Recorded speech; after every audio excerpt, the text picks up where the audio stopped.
नमस्ते दोस्तों। आज सुनिए हिंदी की समकालीन लेखिकाओं में अपना विशिष्ट स्थान रखने वाली मीनाधर पाठक जी की लिखी हुई कहानी आँच। मेरी ज़ुबानी। मैं हूँ सीमा सिंह। रितेश मुझे झकझोर कर जगा रहे हैं। वो बदहवास से चीख चीख कर घर वालों को आवाज़ दे रहे हैं। देखते ही देखते सभी आ गए हैं और आश्चर्य से मुझे देख रहे हैं। एक एक कर सभी मुझे हिला भी रहे हैं, मेरे चेहरे पर पानी के छींटे दे रहे हैं। बहुएं मुझे जगाने का प्रयास कर रही हैं। चीखम चिल्ली सुनकर धीरे धीरे घर में भीड़ लगने लगी है। मैं अपनी बहुओं से बोल रही हूँ कि मैं यहाँ हूँ, देखो, पर वे जैसे मेरी आवाज़ सुन ही नहीं रही हैं। रितेश के पास जाकर उनसे भी कहती हूँ, पर वे भी मेरी बात नहीं सुन रहे हैं। मैं परेशान हूँ, कोई मुझे देख सुन क्यों नहीं रहा है, या ये लोग फिर से मुझे जानबूझकर इग्नोर कर रहे हैं। धीरे धीरे घर के बाहर भी हलचल आरंभ हो गई है। ये तो मेरी सहेलियां भी चली आ रही हैं। ये सब क्या हो रहा है, मुझे कुछ समझ नहीं आ रहा है। घर के बाहर पुरुषों की भीड़ बढ़ती जा रही है और भीतर स्त्रियों की। मैं हतप्रभ हूँ। अरे अरे, पलंग से उतार कर मुझे धरती पर क्यों लिटा दिया लोगों ने? धरती गड़ रही है मुझे। सुनो, अरे सुनो, तुम सब सुनते क्यों नहीं? कहते हुए मेरी आंखें छलक पड़ी हैं। दोपहर होने को आई है। मेरे पास अगरबत्ती जला दी गई है। सब जानते हैं कि मुझे धुएं से एलर्जी है, पर इस घर में किसे पड़ी है मेरी? बॉडी कल जाएगी बेटों के आने के बाद। रितेश की आवाज़ मेरे कानों तक पहुंची है। बॉडी? क्या हुआ? कौन नहीं रहा? किसकी बॉडी? कहाँ जाएगी? पूछ रही हूँ सबसे। पागलों से इधर से उधर भाग रही हूँ। परिस्थिति को समझने का प्रयास कर रही हूँ, पर समझ नहीं पा रही हूँ। थक कर वहीं बैठ जाती हूँ। अब संध्या हो चली है। पक्षी अपने नीड़ में लौट आए हैं। थका सा अंशुमाली अपनी सारी किरणों को समेटने में लगा है। पश्चिम दिशा लज्जा से लाल हो उठी है, बिल्कुल वैसे ही जैसे प्रीतम के घर लौटने पर नवोढ़ा पत्नी का मुख लालिमा से भर उठता है। देखती हूँ कि घर के बाहर लोग रितेश को घेर कर खड़े हैं। तभी एक लोडर घर के सामने रुका। कुछ लोग आगे बढ़कर उसमें से बर्फ़ की सिल्ली उतार कर लाए हैं। उन्हीं लोगों ने मिलकर मुझे धरती से उठाकर उसी पर लिटा दिया है। मैं चीख पड़ी हूँ। ये तुम लोग क्या कर रहे हो? मेरी पीठ सुन्न हो रही है, सिर भी। अरे कोई सुनता क्यों नहीं? मैं जम जाऊँगी। पर मेरी आवाज़ को सबने अनसुना कर दिया है। धीरे धीरे सभी रिश्तेदार आते जा रहे हैं। हर एक के आने पर एक बार फिर से रोने बिलखने का दृश्य देख रही हूँ। रात होते ही फिर से सभी अपने अपने घर चले गए हैं। घर में दूर से आए रिश्तेदारों का मेला सा लगा है। मेरे सास ससुर उनसे बातें कर रहे हैं। बहुएं और रितेश निढाल हैं। मैं आज पहली बार अपने सास ससुर और पति के मुंह से अपनी प्रशंसा सुन रही हूँ। जीवन के इस मोड़ पर तुम छोड़कर क्यों चली गई? कहकर रितेश बार बार रो पड़ते हैं। मैं यहीं हूँ, कहीं नहीं गई हूँ, देखो तो मुझे, देखो। मैं चीखती हूँ, पर रितेश तो जैसे बहरे हो गए हैं। मेरे इतने चीखने पर भी उनके कान पर जूं तक नहीं रेंग रहा। तभी अचानक मैं चौंक उठती हूँ। अरे, मुझे ठंड क्यों नहीं लग रही है? मैं तो बर्फ़ पर लेटी हूँ, पर लेटी ही क्यों हूँ? उठकर भाग क्यों नहीं जाती? सोचते हुए मैं उठने का प्रयास करती हूँ, नहीं उठ पाती। अपनी देह को हिलाती हूँ, वो नहीं हिलती। ओह, तो क्या मेरी ही आत्मा ने देह छोड़ दिया है? नहीं नहीं, ऐसा नहीं हो सकता।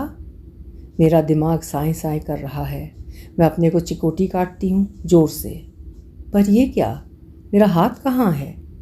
मेरा पैर, मेरा चेहरा कुछ भी तो नहीं। हे भगवान, मैं वायु सदृश? ओह, तो सच में अब मैं जीवित नहीं हूँ। कई बार सुना था कि मृत्यु के बाद आत्मा शरीर के आसपास ही मंडराती रहती है। तो मेरी आत्मा ने देह त्याग कर दिया है। मैं अब इस दुनिया की प्राणी नहीं रही, तो इसीलिए कोई मुझे देख सुन नहीं पा रहा। मैं बिलखने लगती हूँ। मैं तो कब का मर जाना चाहती थी, पर अपने बच्चों के लिए जीती रही। और अब जब अपने पोते पोतियों के साथ हंसना चाहती हूँ, खेलना चाहती हूँ, जीना चाहती हूँ, तब आत्मा ने देह छोड़ दिया। ना तब कुछ मेरे वश में था और ना आज है। अब रितेश को रोते बिसूरते देख मेरा मन घृणा से भर उठा है।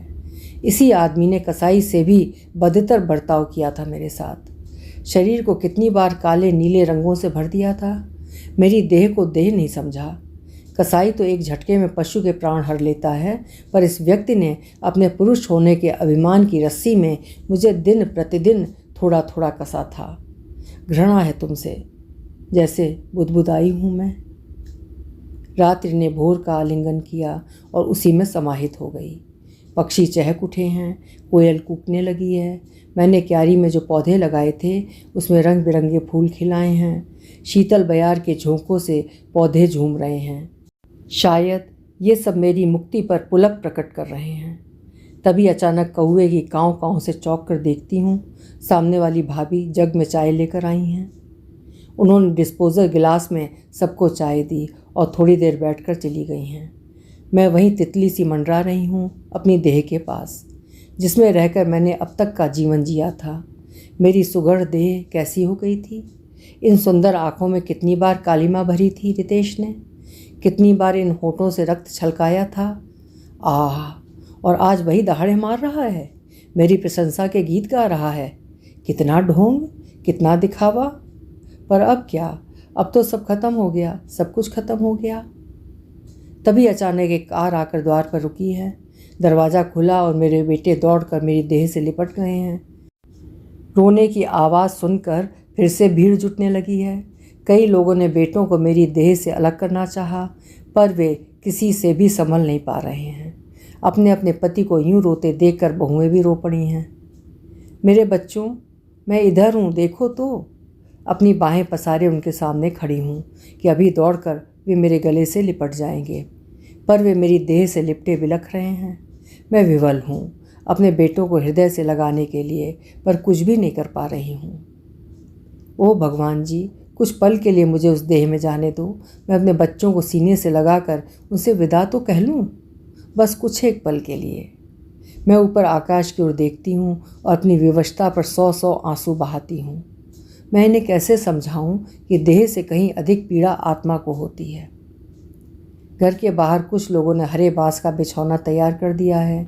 मेरी सखी रानी बहुओं को समझाती जा रही है और बहुएं अपनी सासू माँ यानी मुझको इस लोक से विदा करने के लिए तैयार कर रही हैं। ऐसा लग रहा है जैसे मैं ही सज धज कर सो रही हूँ। लाल जरी वाली साड़ी जो बड़े बेटे ने अपनी पहली तनख्वाह पर खरीद कर दी थी। बेटे से इतनी महंगी साड़ी पाकर उस दिन मैं कितनी खुश हुई थी, पर पहनने में हिचकती थी क्योंकि साड़ी लाल सुर्ख रंग की थी, इसलिए उसे संभाल कर रख दी थी। वही साड़ी बहुओं ने पहना दी है। लाल बिंदी, लाल चूड़ियाँ, महावर, नए बिछुए सब पहनाने के बाद सिंदूर लगाने के लिए रितेश को लाया गया है। उनके कुछ मित्रों ने उन्हें संभाल रखा है। अब बहू ने सिनौरा खोल कर उनके आगे बढ़ा दिया है।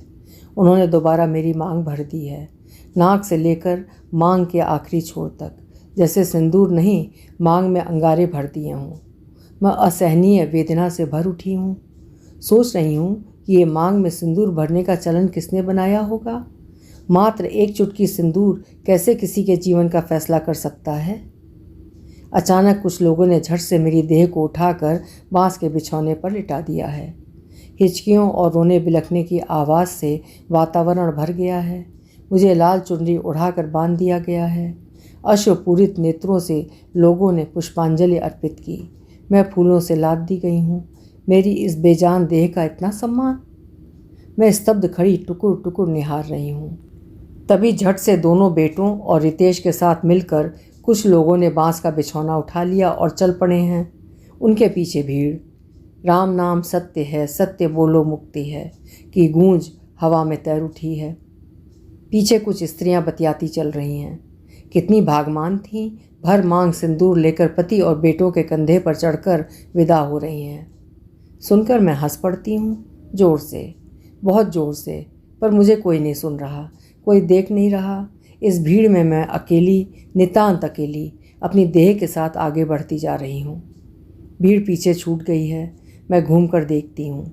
मेरा घर, परिवार, मेरे संगी साथी, मेरे पड़ोसी, ये सड़क, ये नीम, गुलमोहर, अमलतास, ये मंदिर, सब हमेशा के लिए छूटते जा रहे हैं। मेरी आत्मा तड़प उठी है। जिस राहों पर मैं प्रतिदिन आती जाती थी, उन्हीं राहों से होकर चली जा रही हूँ, फिर कभी न लौटने के लिए। मेरी देह को चिता पर लिटा दिया गया है।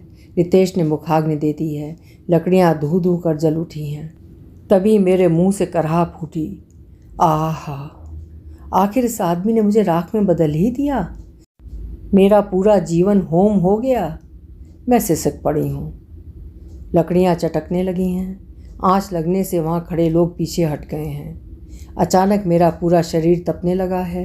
रोम छिद्रों से पसीने की बूंदें रिसने लगी हैं और तभी मेरी आँख खुल गई है। मैं पलकें झपकाती हूँ। पंखा गोल गोल घूमते हुए रुक गया है। मैं अपने कमरे में पलंग पर लेटी हूँ। बिजली चली गई है।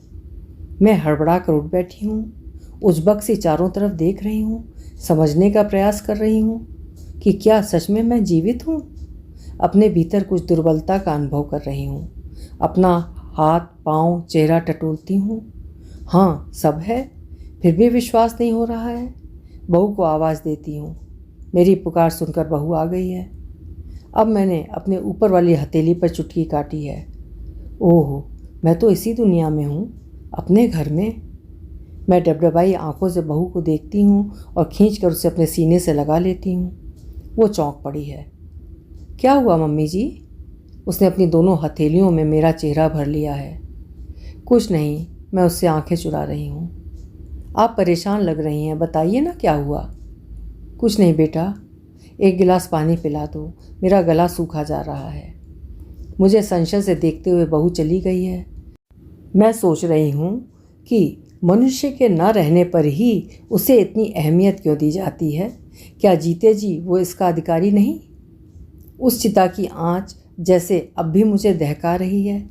मेरे भीतर पीड़ा की एक लहर उठी है और तभी गर्म आंसू की एक जोड़ा बूंदें आंखों ने छलका दिए हैं।